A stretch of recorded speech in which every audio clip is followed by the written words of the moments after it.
Welcome to the Global Missions Podcast, a show for Christ followers who want to participate more effectively in God's work, both at home and to the ends of the earth. Visit us at globalmissionspodcast.com to find show notes, resources, and previous episodes. You can also follow us on Facebook, Instagram, and Twitter. This podcast is brought to you by the Global Missions Toolbox, a new online collection of practical, trusted resources made for those who support global missions from home. Visit us online at globalmissionstoolbox.com to register for access to this growing collection of tools for senders. And now, here's your host, Rob Magwood, better known to many friends as Mags.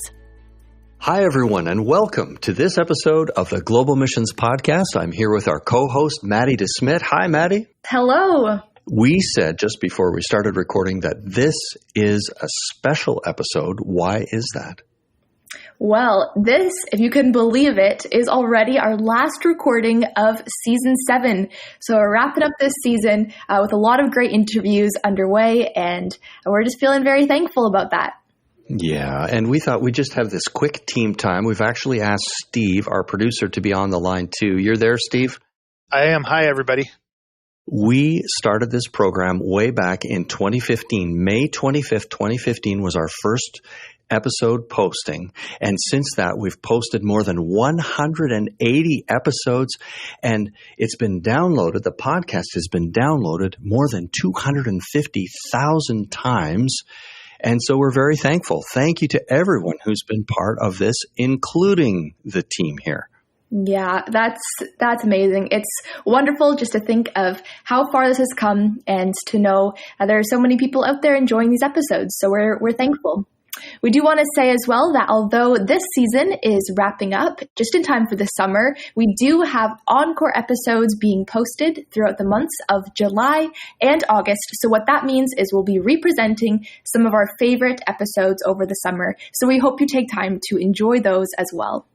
We are thankful for all our listeners, and I just want to add a quick thank you to the team as well. Maddie, of course, joined us this year. Maddie, it's been fantastic having you bring just some different perspective and energy to the intros and the outros, and make sure you get Maddie's interview with Peggy a few episodes back.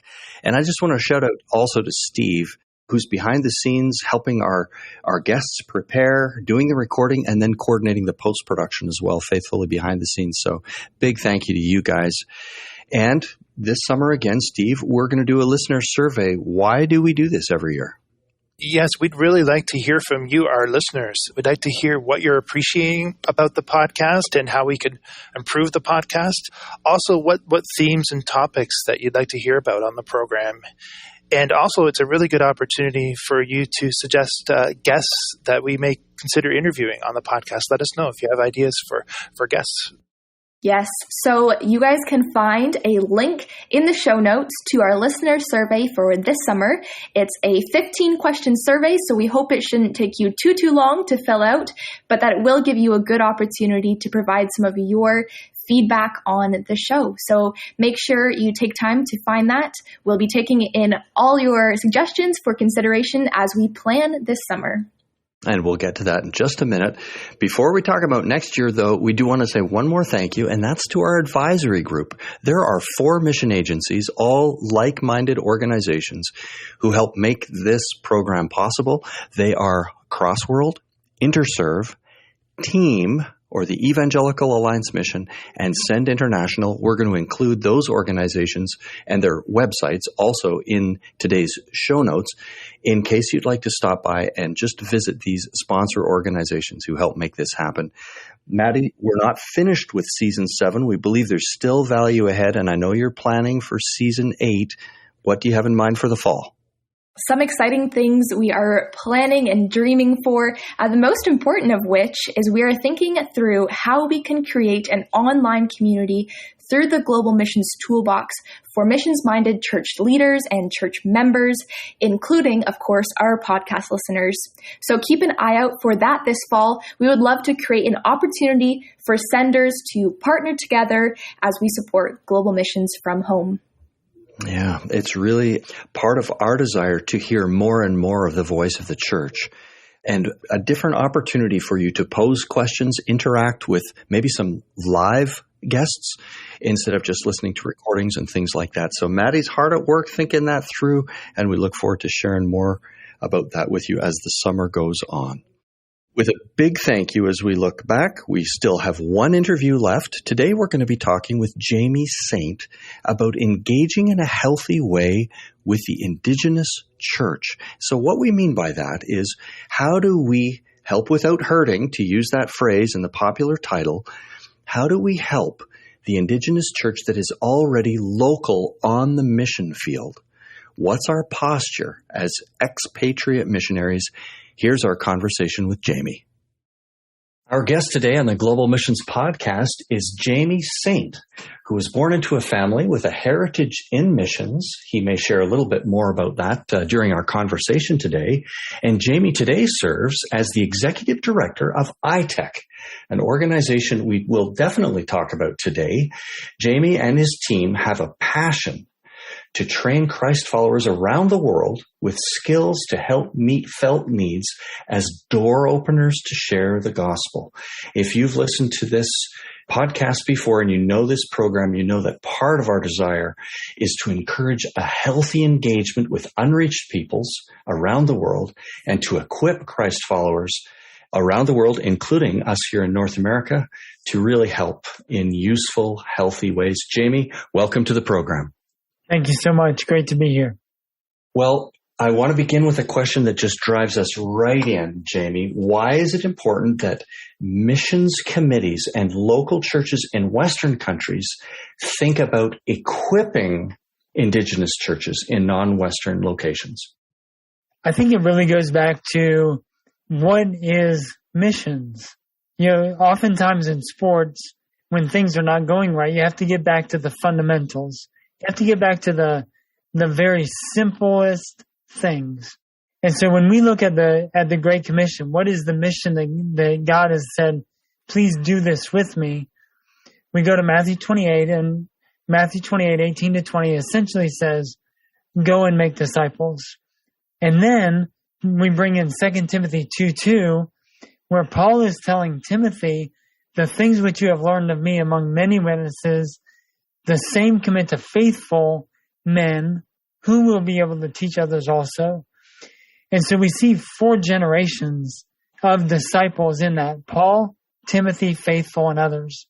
And so the Great Commission is not about going and doing things for God. It's about joining Him to make disciples around the world.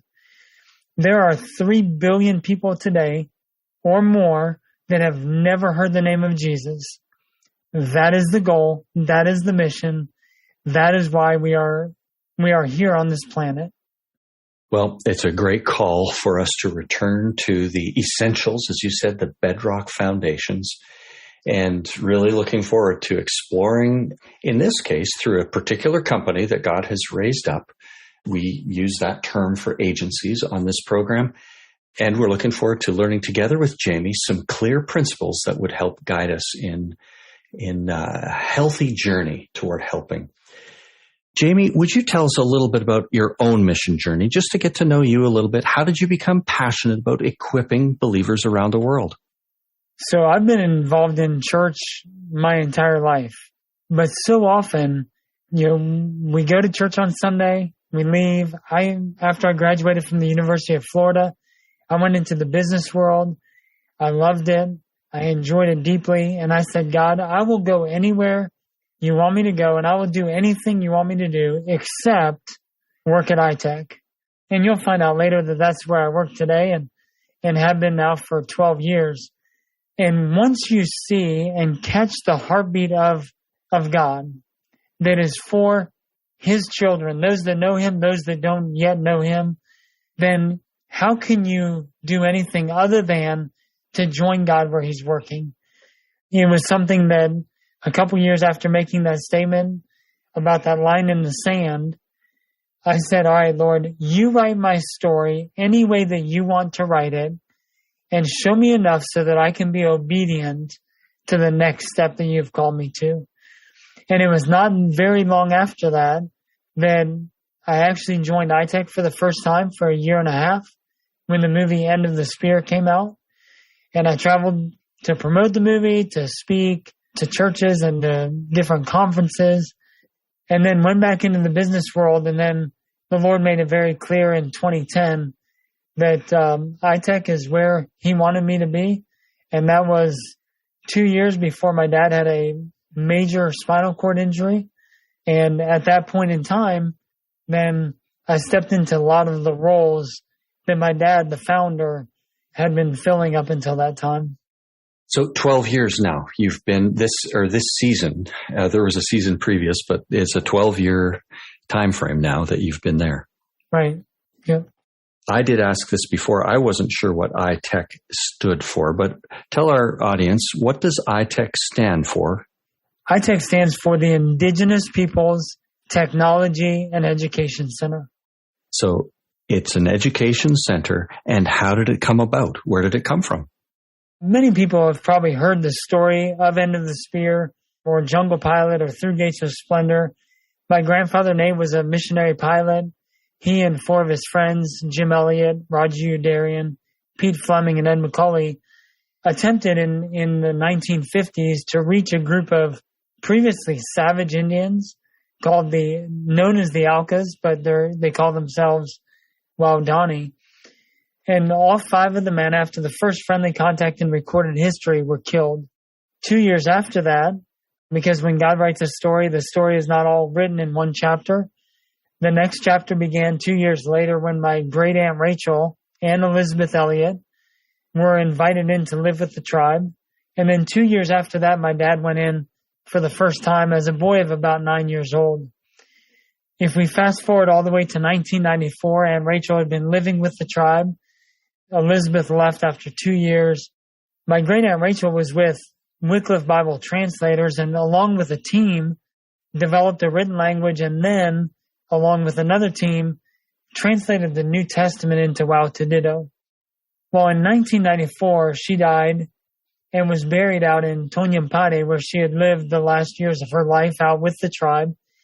And my dad went down for the funeral. And after the funeral, the tribe themselves came to my dad and said, Baba, his tribal name, now that Nemo and Rachel is dead, we say that you being part of our family, because the man who killed my grandfather, a man by the name of Minkai, he adopted my dad, said, you being part of our family, you come and you teach us what the foreigners know how to do.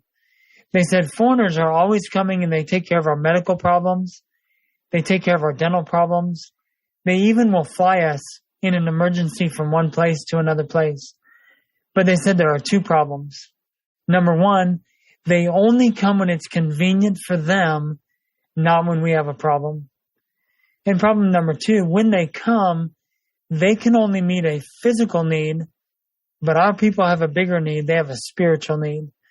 So they said, if you teach us the things that the foreigners know how to do, we will not only be here when there's a problem, but as we take care of their physical problem, we'll tell them how Jesus can fix their heart. And that sounds really good, but how do you do that? How do you take people from the Stone Age to the Space Age? But that was the idea. It was not our idea. It was the tribe's idea.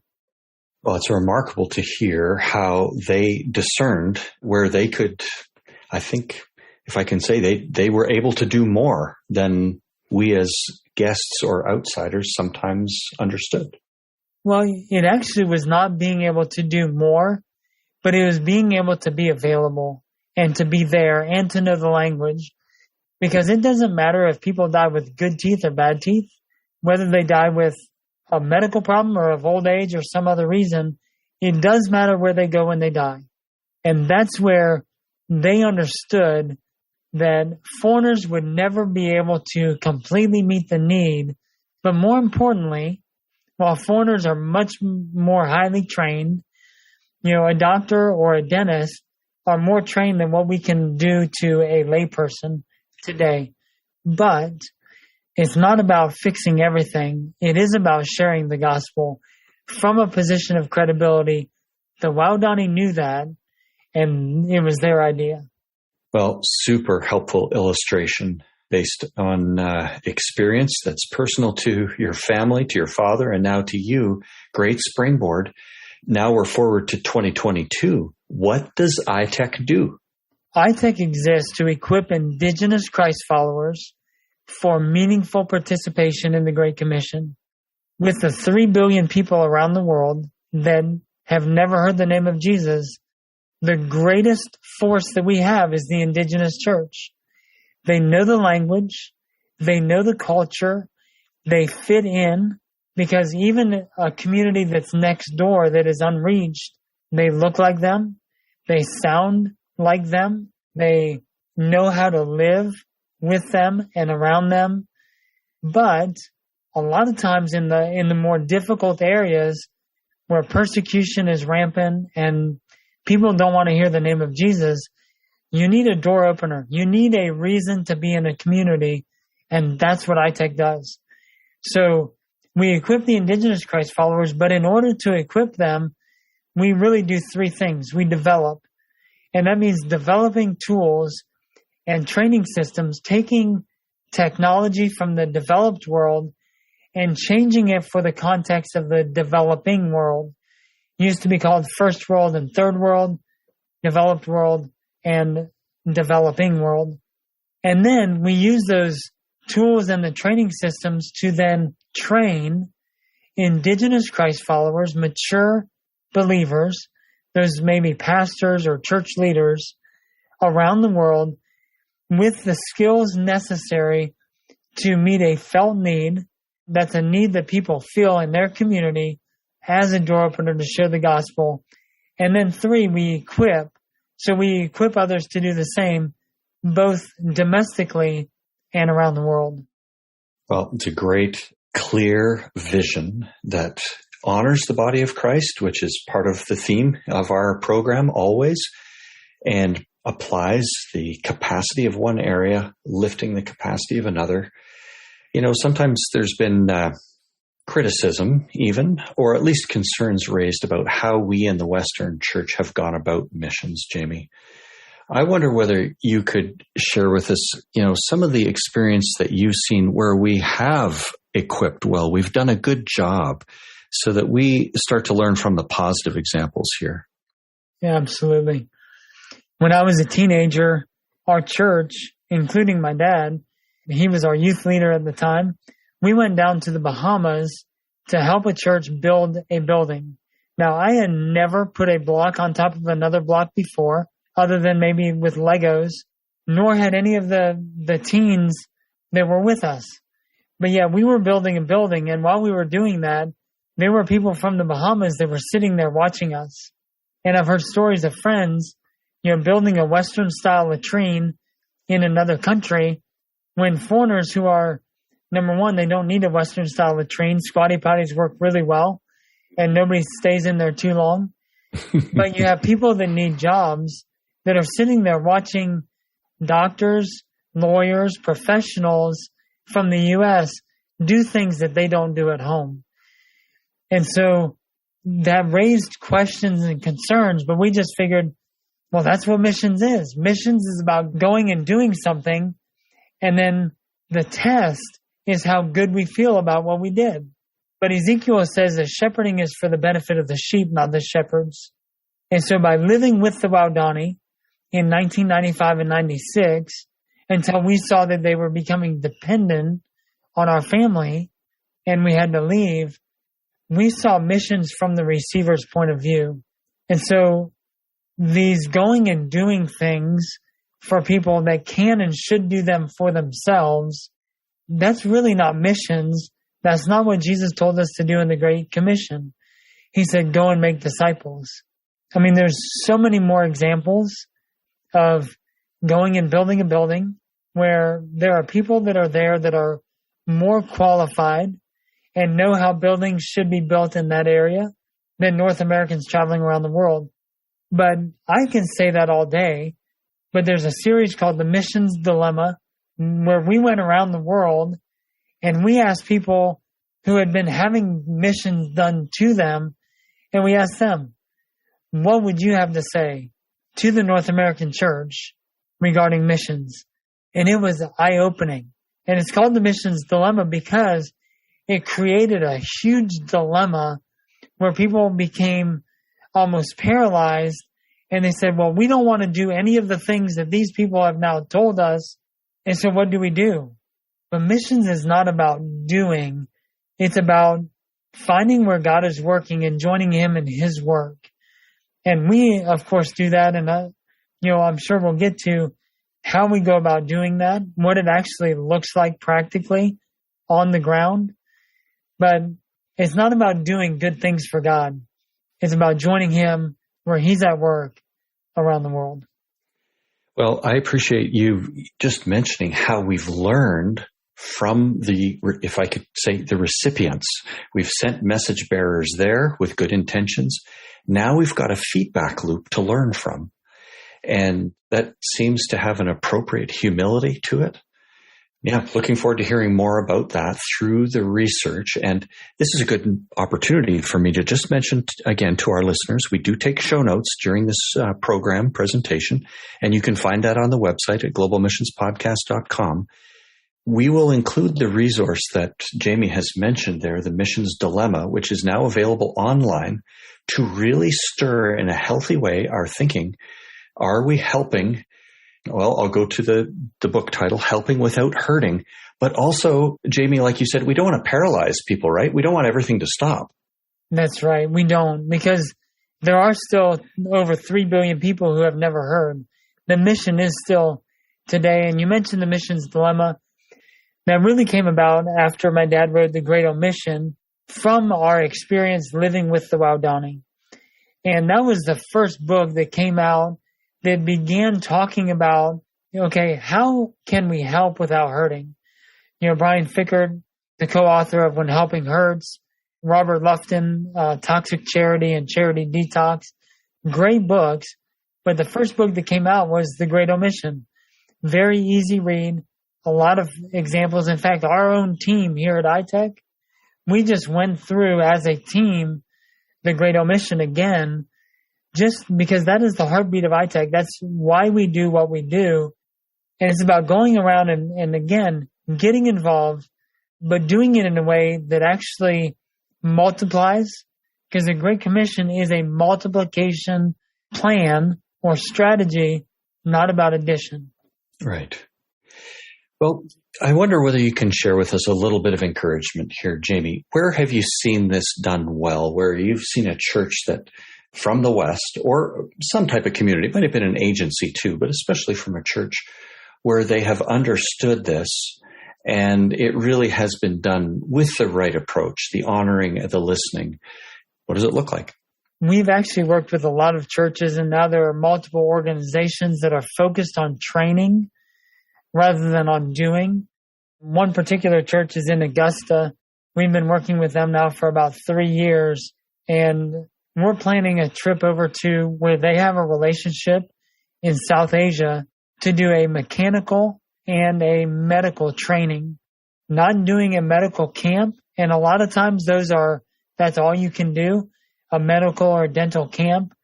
But we're going to be going to train indigenous Christ followers. These are church planters who have been trained by our partner ministry over there. And their plan is to have one church planter in every district of this country. But many of the areas where they're going, because this is an unreached country with many unreached people groups, they need a reason for access to the community. So they have asked us to train them in basic medical, that's like first aid, hygiene, wound care, infection control. What happens if somebody falls in the fire and are burned severely? How do you take care of that? As well as some other things. And then mechanical is small engine repair.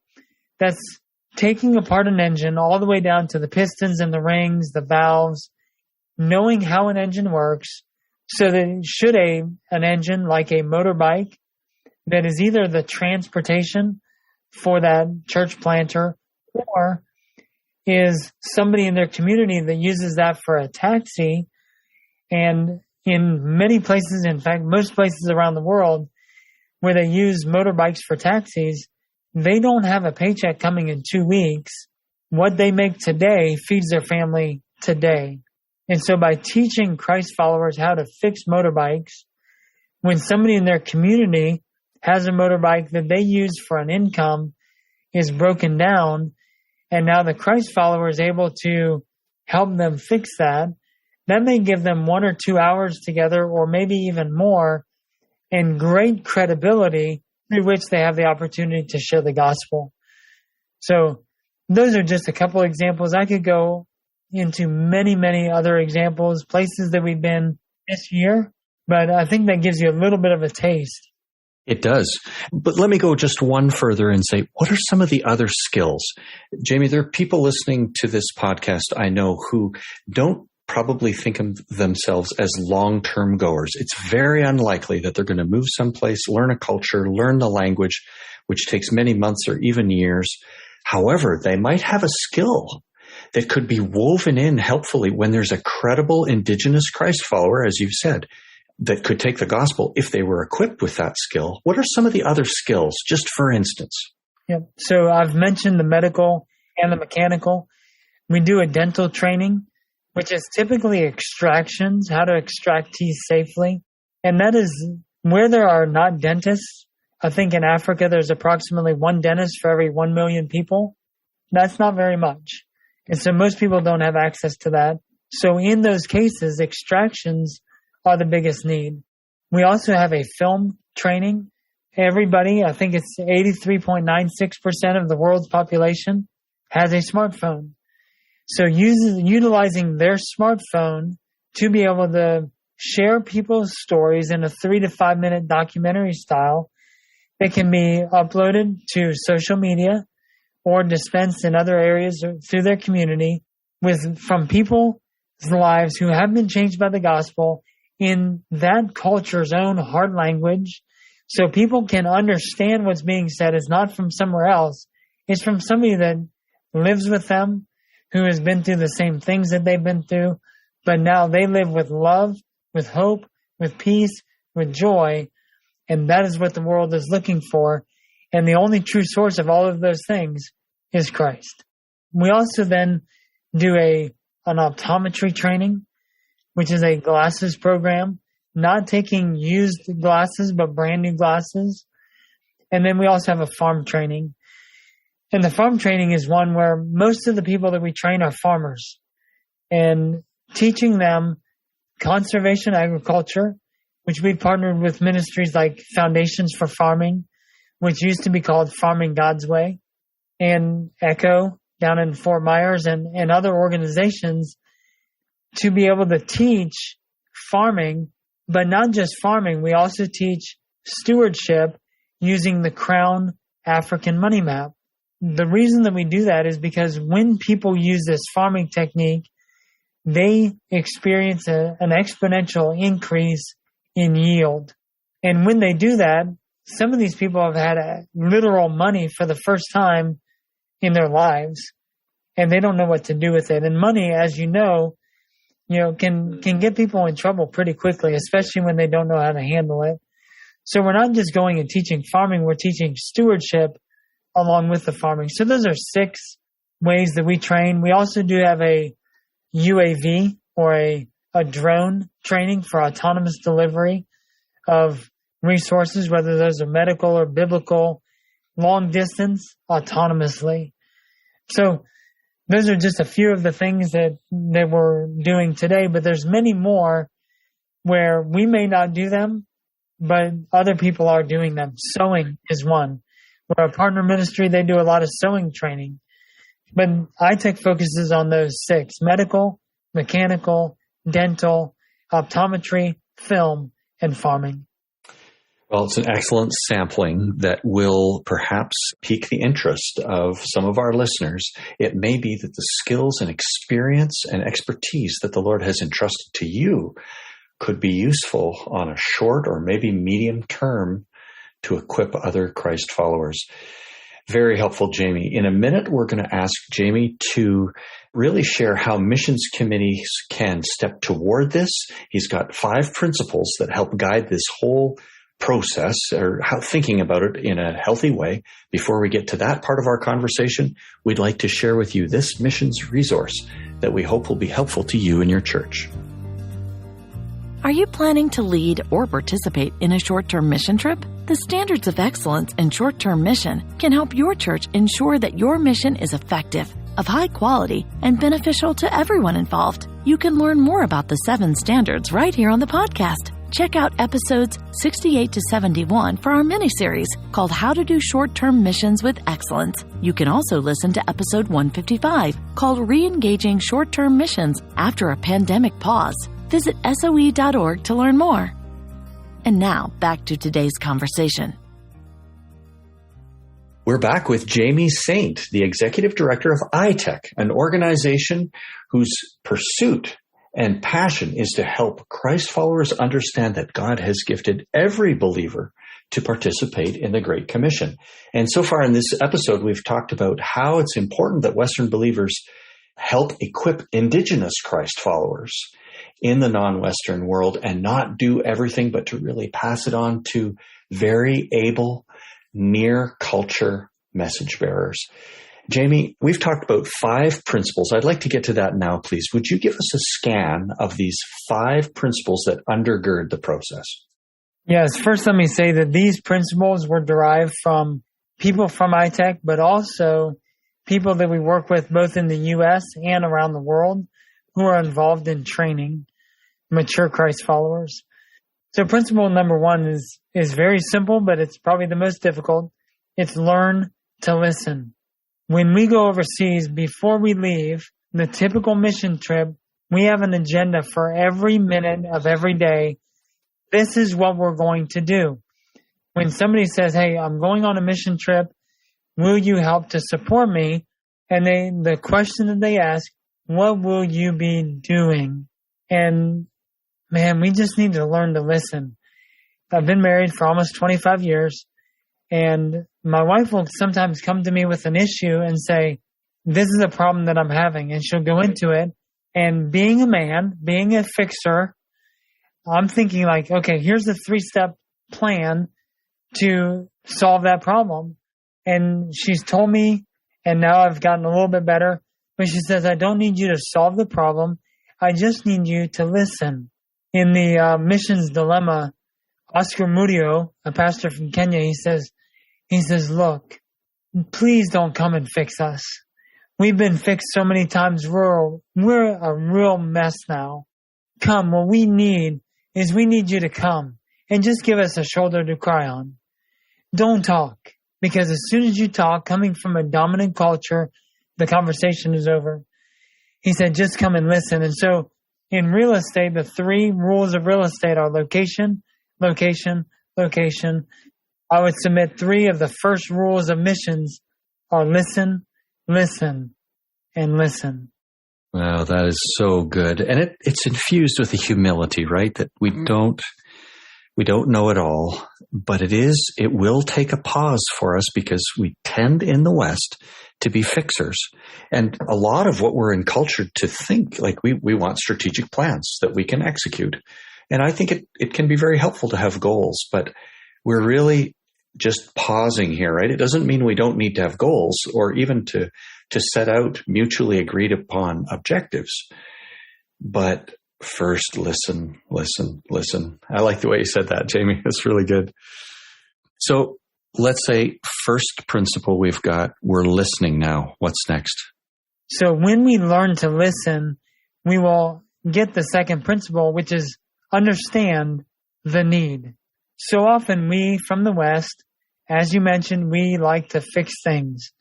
So what we do is we go around and we see problems. Like I mentioned earlier, a friend of mine had gone to a country and they saw that they were using squatty potties. So they said what they need is a Western style latrine. And so they went and they built a Western style latrine.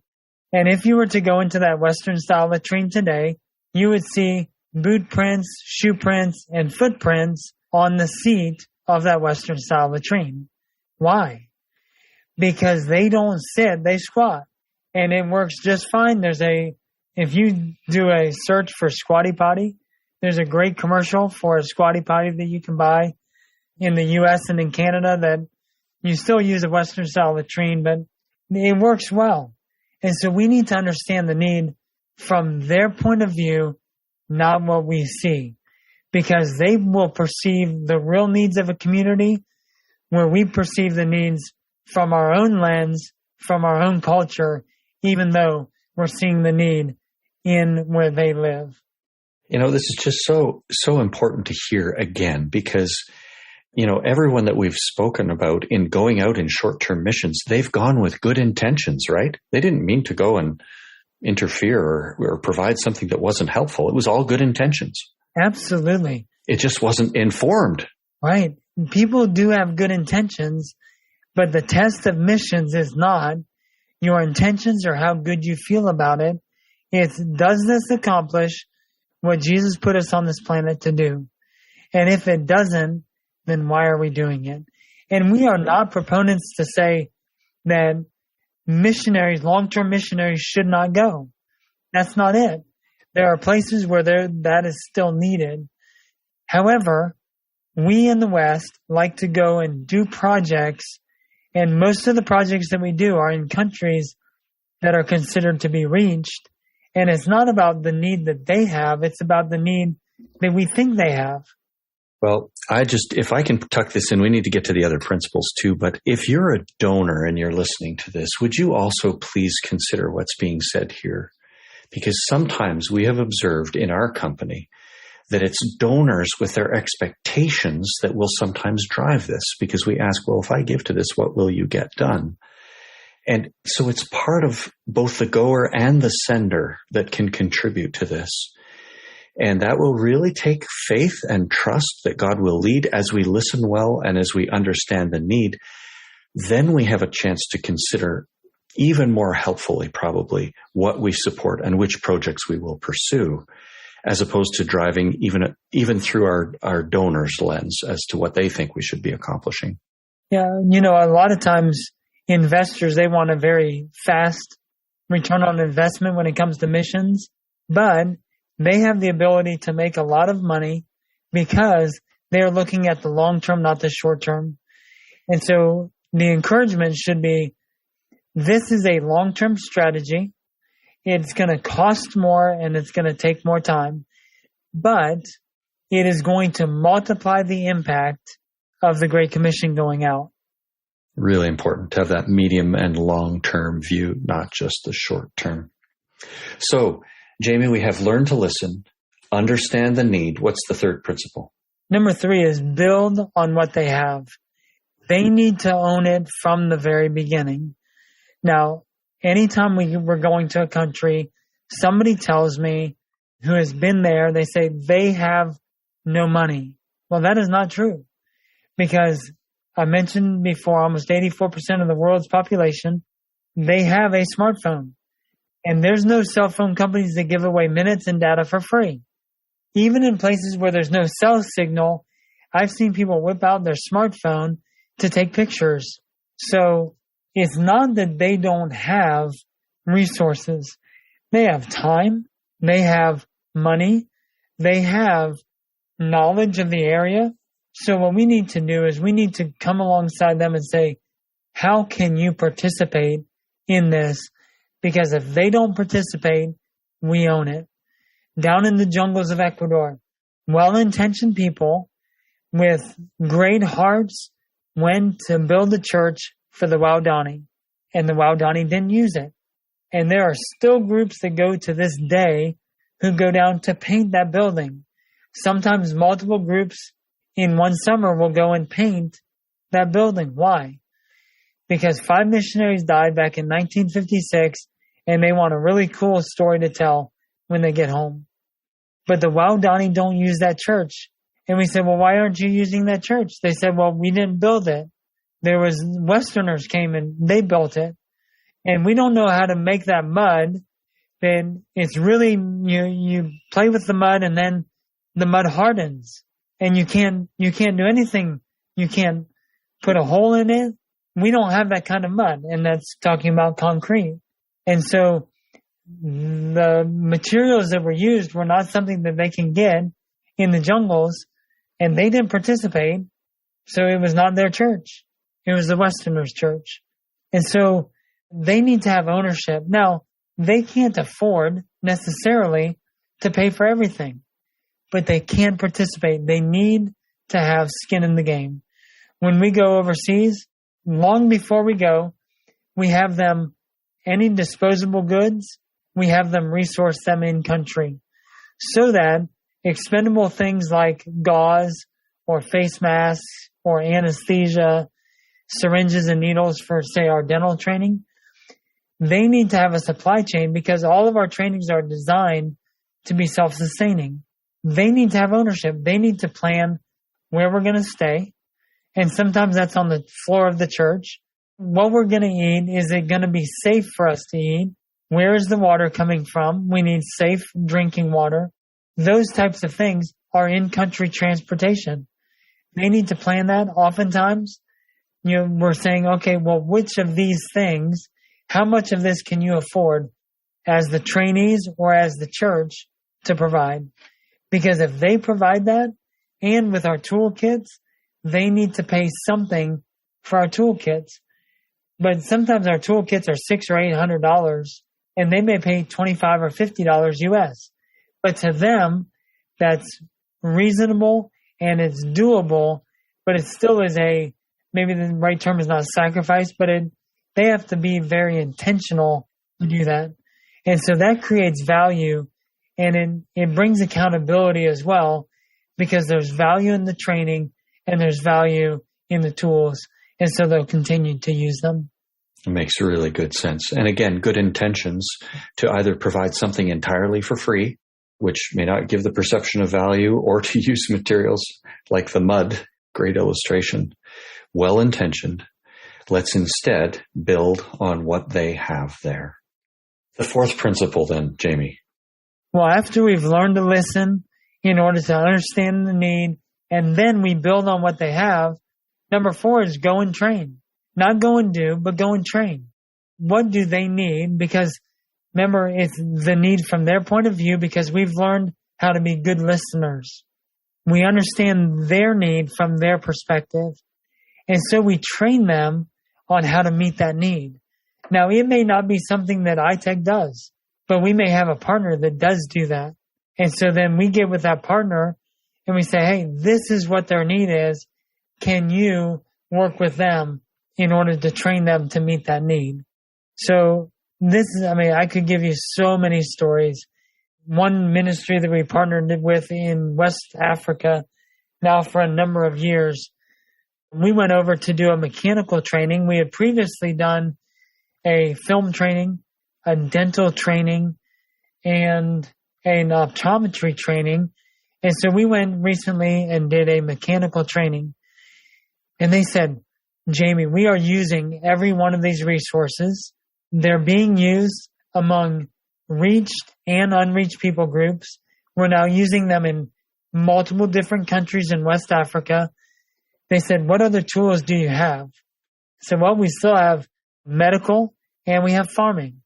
Oh, we would use those skills. Where food is, anywhere around the world, people like to eat. It's just natural. So growing food is something that's being done all over the world. But medical, most of the places where we work are very remote. They don't have a clinic. There is nobody to meet the medical or dental needs. While I was in this Western country or West African country earlier this year, while we were there doing the mechanical training, and I'm not a mechanical trainer, I was just making sure the team got in and got out safely and handle any logistics while we're there. There were multiple people from that community that came in for an extraction. This is the only place in 6 counties where they can come. So they come to the church, to this ministry, to have their extraction done. And while that extraction is going on, they're hearing the gospel. So we need to go and train, not do for them what they can and should do for themselves. Train them how to do things that will meet real needs in their community. Well, I imagine that's going to take some real intentional planning when you talk about training with some of those skills. But that just allows us to begin to imagine what it might look like And some of this would be directly to Christ followers. And I suppose, Jamie, we could say it would be useful to think in the same ways, even in a pre-evangelistic environment where there may not be a thriving church yet. But you mentioned credibility. All these principles are going to apply to places where we want to go, even with pioneer missionaries, right? Absolutely. But when we get into the unreached people groups, there are ministries that we work with where people go and they learn the language and they train and they go into those places. But by and large, the best people for the unreached people groups are the people that live closest to them. And so in this West African country that I mentioned, they are sending people to unreached people groups. But unreached people groups, oftentimes, you need a reason to be there. And so many, many stories I won't go into. One pastor was trained in dental. He went up to a West African country and Al-Qaeda came through and they were killing all Christians. And the community stood up and said, he's a Christian, but you can't kill him because he's a dentist. And so, yeah, you need credibility. And with credibility, not only do you have it, but then the gospel has it. Wonderful. Well, we've got 4 of the 5. Learn to listen, understand the need, build on what is already there, what they have. Number 4, go and train. What's the final principle? Number 5 is follow up. Follow up. One of my friends who is from Uganda that has participated in multiple ITEC trainings as a trainee and then recently as a trainer, along with our professionals from the U.S., he said this. He said, look, come and train us and then leave, but come back and polish our skills. And then we don't need you anymore. Go and do it somewhere else. Next week, we have a good friend who has been doing trainings with us, but she is Ugandan, but lives in Kenya and is a professional dentist. She is going up to a country in Africa where we previously did a dental training, but then COVID happened. And she is going to do a follow-up training for the people that we trained to polish their skills, to watch them work as they're working on patients. All of our trainings are 1 week in length. Typically, it's a Monday through a Saturday, and then we leave. So it's very important to polish the skills. Find out, maybe it's a little bit more training. Maybe it's watching them work and correcting some of their techniques. It's polishing the skills that they have so that they are better to meet people's felt needs. And then, like my friend said, he said, then we don't need you anymore. Go and do it somewhere else. Right. Multiplying effect and just such a responsible way, but also in camaraderie and brothers and sisters in Christ coming back to encourage and to continue the healthy process of equipping the church. That's right. Yeah. Well, Jamie, if there's someone on a missions committee that's hearing this episode, hearing these 5 steps, it'll all be in the show notes, friends. They hear these steps and they'd like to get going. They just want to take a step toward this. What do you do to recommend somebody getting started here? Yeah, I think the prerequisites to the first step are reading the Great Omission and then going through the missions dilemma. And then again, going back to those 5 principles, we did a recent podcast called the Missions Minded Podcast on our website, where I went into more detail on those 5 principles with more stories and illustrations. So get all of that kind of plugged in and then talk to your people around the world where you have relationship, where you have trusted long-term relationship. And the real test of a trusted relationship is if you were to go to that country and you go to that person's home or that several of the homes and they don't feel like they need to clean up before you get there, then you have a trusted relationship. And when they come to your home, if they were ever would, and you don't feel like you need to clean up, that's a trusted relationship. And so ask them, because there's no country around the world that I know of where there are believers who are going to say no unless you have a trusted relationship. But ask them, what are the needs in your community the community itself has that are throughout the community? Maybe not everybody has that need, but many people do. and find out what that is. And then say, is there a way, would you be willing, if we put together a team, to come over and train you how to take care of that issue? And then you use that as a door opener for the gospel. Now, that seems like a daunting task for a missions committee. But one of the things that we do as ITEC is we come alongside churches and missions committee to help guide them in that process. When we go on a training trip, we normally take, for every discipline that we're training, we take one person from ITEC and one or two from outside of ITEC. So it may be something, man, that's way too big for us to do. Can we go with you? Maybe it's a nurse or an EMT or a doctor or a dentist or a mechanic or an engineer or somebody who's really good at videography. I say, man, I can't do that myself, but teach us. Can we go with you? Maybe it's a farmer. Hey, we work with those people leading up to a trip, whether they go on their own trip. There are trainings that we do here at ITEC and also other places. We're going to be doing a farm training in Augusta, Georgia, I believe in August is the plan, where it's going to be people from outside of just that one church that are coming to that area to learn how to be a trainer themselves. So there are many things. One, the simplest one, talk to the people where you have a relationship and find out what the needs are. And then if you don't know what else to do, get in touch with us. Give ITEC a call. Yeah, allow us to walk through that process. That is something that we love to do. I mentioned before the show started that there's a church in our area, a couple hours away from ITEC, and they invited me up to speak because they were trying to refresh their mission strategy. And then they asked for their action step, and I said, read the Great Omission with a small group, a key group of leaders, and then go through the missions dilemma, and then come visit ITEC. And let's talk about how we can walk this road together to either equip you to train or whether you join us to train so that you can go back and your church then can go to places where you have relationship and where we don't have relationship. And again, that's that multiplying impact. We may be going here and you're going there, but those trips can now happen at the same time because you understand the challenges and you have a confidence because you've already been there. Well, some really solid principles here, and some of it is familiar to you, our audience, and you hear it in one episode, one pathway that could really be concise, useful perhaps to you and your team, and you hear the availability as well of the ITEC team. I want you to know the website is itecusa.org. So it's itecusa.org. And they have a whole bunch of resources there. Is that going to be the best place to reach out to your team right through the website?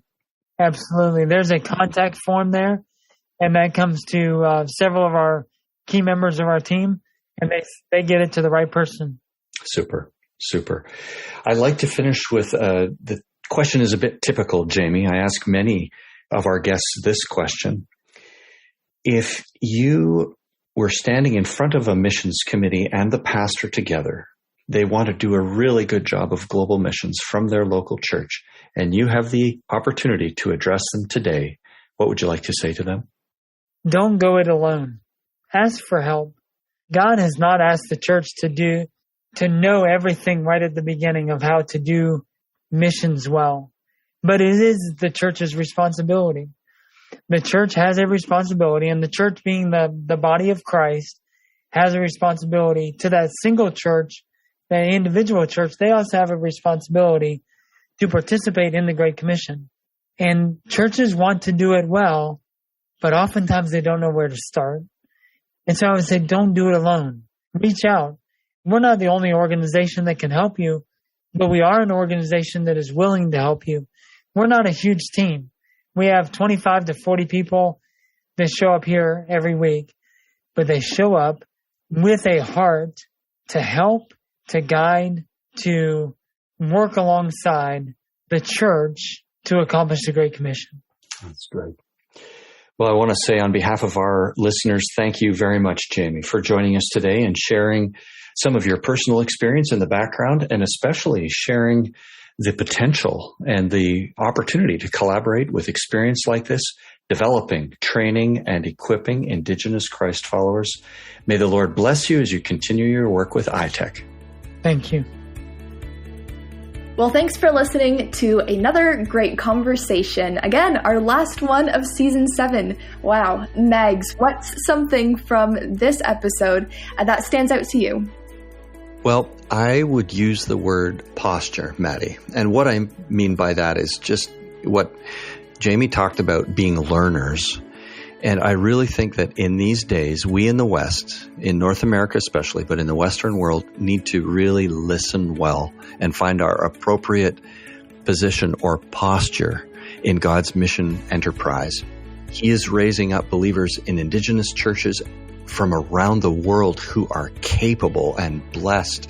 They're going to be great leaders. They're going to be great missions workers themselves, and they're going to do great work in their own contexts. How do we take a humble, learning posture into missions as we step forward? Good one.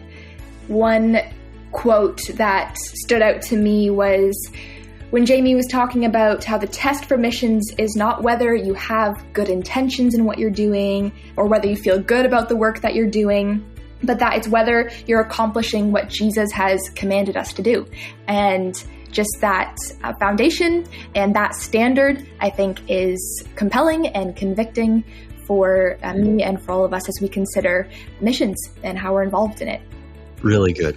Really good. Well, here we are at the end of the season. Maddie, well done, and thanks again for joining as our co-host this year. It's been absolutely great to have you. Thanks to you for a great season. And to all of our listeners, thank you for listening so faithfully. And we do want to remind you about our listener survey, so you can take a minute to fill that out after you finish listening to this episode. Super. Friends, this episode, the last of Season 7, is brought to you by the Global Missions Toolbox, an online collection of resources especially for senders, pastors, missions committees, and family and friends of workers sent out to serve in missions. We invite you to join us again through the rest of this summer as we continue to share encore episodes. As always, our desire and goal is to continue to explore this grand adventure of being Christ's witnesses to the ends of the earth.